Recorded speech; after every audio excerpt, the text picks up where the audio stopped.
હરિયાણાથી કારમાં મોંઘા બ્રાન્ડની દારૂની બોટલો લઈને આવતા 2 આરોપીઓને પીસીબી પોલીસે ઝડપી પાડી વધુ કાર્યવાહી હાથ ધરી છે।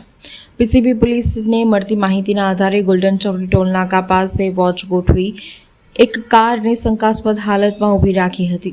કારમાંથી હર્ષદકુમાર ગંભીરસિંહ પરમાર રહે નારાયણનગર પરિવાર 4 રસ્તા પાસે વાઘોડિયા રોડ તથા હિતેશ ઘનશ્યામભાઈ પટેલ રહે ભગવતી કોલોની શશાઈન સર્કલ પાસે મૂળ રહે Prem Smriti apartment R V Desai road Navapura મળી આવ્યા હતા।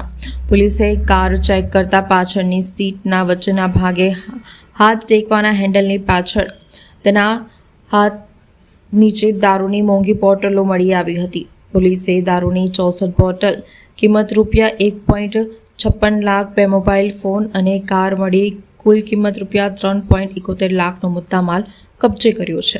પોલીસે હાથ ધરેલી પ્રાથમિક પૂછપરછ દરમિયાન એવી વિગતો જાણવા મળી છે કે આરોપીઓ કોર્ટના કામ માટે દિલ્હી ગયા હતા। ત્યાંથી પરત આવતા સમયે ગુડગાંવથી શરાબની દુકાનથી દારૂ ભર્યો હતો। આ દારૂ વડોદરામાં કોઈ ગ્રાહક મળી જાય તો તેને વેચી દેવાનો હતો।